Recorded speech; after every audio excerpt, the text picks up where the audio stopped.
Well, it's now time for us to do some talking, and members of the Chicago Urban League are in Ghana, led by their president, Karen Freeman Wilson, and two other ladies have joined me in the studio to tell me why in Ghana and the connection with youth empowerment here in Ghana. Ladies, you're welcome to the studio. And once again, welcome to Ghana, Akwaba. Thank you so much. You want to say Medase? Medase. Thank you very much. Oh, quickly, I think I'll start with Karen.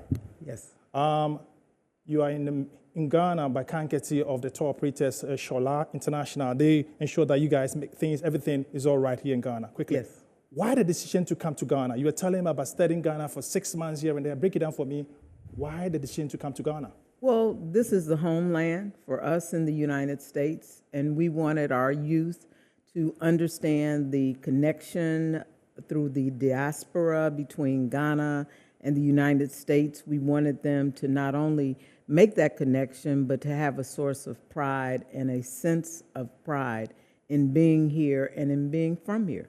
Okay, quickly. Well, just before, I'm sure I'll ask you that question. First of all, just before we get to the reason why you are here, Chicago Urban League, what is the organization all about? What do you do? Sure. The Chicago Urban League is an organization that fights for equity and justice in the United States. We were formed in 1916. We are one of 92 affiliates of the National Urban League, and we are one of the largest affiliates of the National Urban League. Okay, quickly. Okay, so I get to you as the vice president of the organization. Okay. You studied in Ghana for the past 6 months. That's what Kara is telling me when I met her at the airport.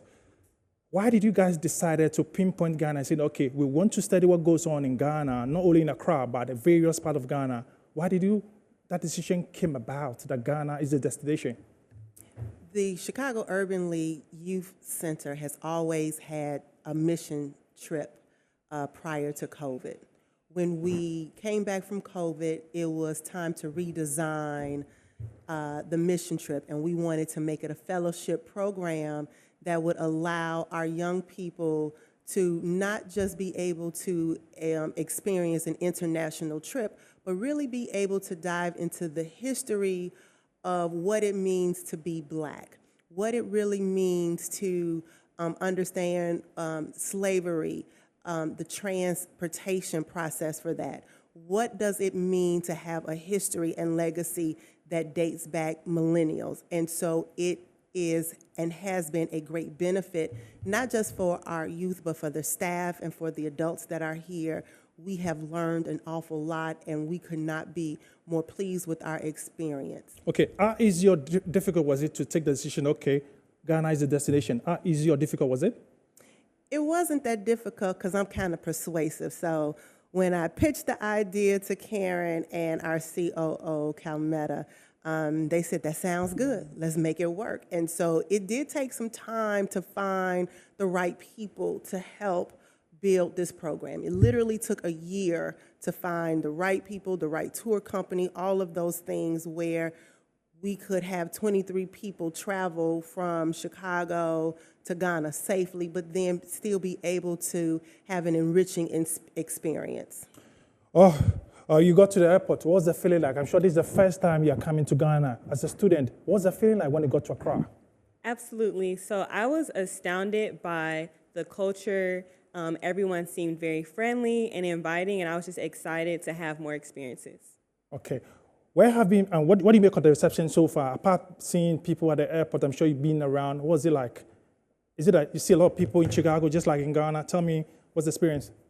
So I would say that there are people who are willing to interact with you and have conversations. So for example, at lunch, we're excited to eat food on the street and speak with some of the vendors. Sorry to cut you, but seeing pictures of your arrival here in Ghana with huge baggages here. We had to make sure we had everything possible. Okay. So let me get to you.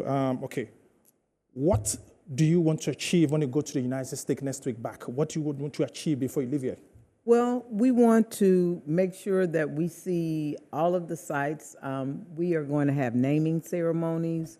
We're going to have an opportunity to go to the door of no return. Okay.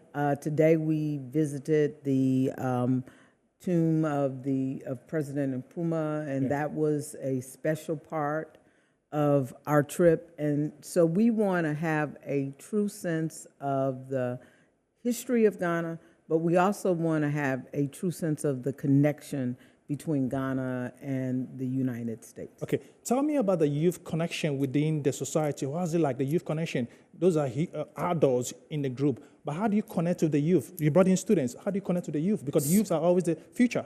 So the youth programming is one of our most important programming at the Chicago Urban League, because we do understand that our young people are our future.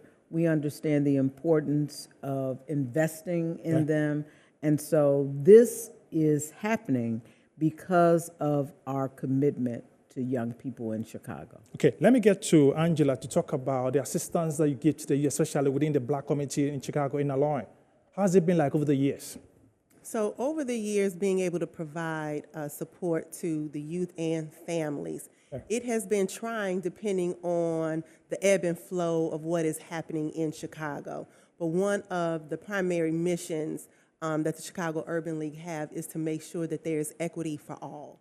And so that tends to be the driving force for any and all programming that we do. If we ensure that our programming equates and balances off with justice and equality and bringing our Black and brown youth and families up and exposing them to things that they may not have been exposed to, if not us, then the question has always been who. And so that is the premise in which we operate. We function under the mantra of Black excellence. And so we know that we have the capability to do anything and everything, and we have to help our community. We need to help our community. In your quest to do this, what are some of the challenges you face as an organization in quest to do this? I mean, help the youth. What are some of the challenges that you face over there? Not being able to do it all. Yeah, okay. We can find a problem in anything and everything. We are a solution-based, focused organization, and we have to pick and choose which ones can we be most impactful in. Where do we have the right resources so that our arms wrap around just not the one individual, but the entire family, and then eventually into the system. Under Karen's leadership, we have been able to touch a lot of a multitude of things. Okay. It has been a privilege to serve underneath her and be able to dream big, think big, and expand our program into multiple different areas. It's 15 minutes to the top of the hour, 18 hours GMT. We're getting to 19 hours GMT. It'll be time for Newsline. My name is Phil John Quartey. We're talking to members of the Chicago Urban Group all the way from Chicago in the United States on a mission here in Ghana with connection with the youth. Okay, I'll get to you, Sakari. How would you describe the trip to Ghana? Has it been wetted from where you sit as a student? Absolutely. So I would like to clarify that mentoring the students has been such an honor, and one of our main goals is to have them develop some sort of cultural competency, because everyone is considered a global citizen, and one of our goals is to have the students leave their community better than how they find it, and wherever place they go, they are confident that they can have these meaningful contributions. So I know being here in Ghana has provided them that level of exposure that we may not get in Chicago. So it's been really important for them to experience that. Okay. About months ago, an American Ghanaian boxer joined your organization. You have a meeting with your folks over there. What's the connection between your organization and Joseph, who's making himself proud and African proud? So we learned about Joseph, the boxer. Pretty soon we see some pictures of yourself and Joseph in the United States of America. Go ahead, sorry. Yes. So we learned about him through colleagues of ours at ECCSC, and learned that he was not only a boxer, but a scholar. And so we wanted to expose him to our youth because they are certainly scholars, multi-talented, And the fact that we were coming to Ghana, that that his parents were from Ghana, that he is Ghanaian American, we thought that was a great nexus. But we are certainly supporting his efforts in the USA as he attempts to be a junior Olympiad, and we are excited about the prospects that he holds. What do you make of the connection between the Chicago Urban Group and that of Joseph? Is he trying to be an inspiration to the youth within Chicago? From what He absolutely is trying to be an inspiration to the youth. He is showing young people that it is possible to be committed to both your scholarship, but it's also possible to be committed to athletics and to excel at both. Okay, when he met your organization members, what was he talking about to you guys? Was he strictly on Ghana, or was talking about inspiring or encouraging people? What was he talking about? Well, he talked about the fact that we were coming to Ghana, and he talked to our young people about what they might expect, but he also talked to them about his efforts, his goals to excel in the Olympics. He told them about his status as a Golden Glove boxer, as an award-winning boxer, and so it was very inspirational. Well, remember that 19 hours here to be time for Newsnight. My name is Phil John Quartey, still in the studio with members or some members of the Chicago Urban League who are on tour here in Ghana, Cankers of Shola Tour International. They're looking at me and smiling in the background. Quickly, I'll get back to you before you leave. How do you hope to use your organization to inspire more black people, I would say that, or brown people in Chicago, especially to excel at the various fields? Me, as a sports person, I'll ask you, especially in sports, how do you intend to inspire them?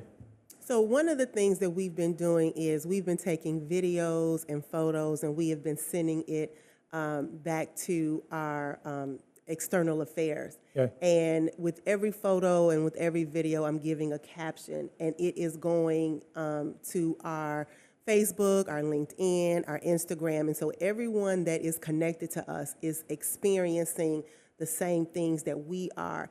And because of the connections that we have with the young gentlemen and things of that nature, it is also showing our youth in particular who may be looking at our social media pages that, you know, I can absolutely be a student athlete, and in being a student athlete, I can excel and achieve great things. And so with every single thing that we are doing today, we are continuing to spread the message, not just to the youth that we've brought, but to anyone who is connected to us, whether it's our personal pages or whether it is our professional page. Okay, when you leave Ghana on Friday night, back to Chicago or the United States, what do you want to take away in terms of technology, in terms of intelligence, anything at all? What do you want to take away? So I'm hoping I would have captured enough journal entries, photos to really remain ecstatic about all the things that I have experienced, and so that I can encourage others to travel abroad to any place they feel like I have a connection of belongingness. Karen, has it been worth it to come to Accra? Has it been worth it to come to Ghana? It has been worth everything, all of the time, all of the investment, all of the energy, and even the very, very long plane rides. Do you want to come back again? Why? Oh, absolutely. We want to come back. We want to bring other students. We want to bring other colleagues from urban leagues throughout the United States. We want people to experience what we have experienced. Well, ladies, thank you very much for passing through the studio and speaking to members of the Chicago Urban League on their trip to Ghana. It was made possible by the Shola Tours International. They're still smiling to me in the background over there. I'm sure you guys are very grateful for what they've done for you guys there. Absolutely. Yes. All right. Well, thank you very much once again. Thank you. Thank you. Okay. All right. Well, all too soon, we're about wrapping up the show. Remember that the news is 19 hours GMT. My name is Phil John Quartey. Like I always say, just love life and never, ever forget your living God. Good evening.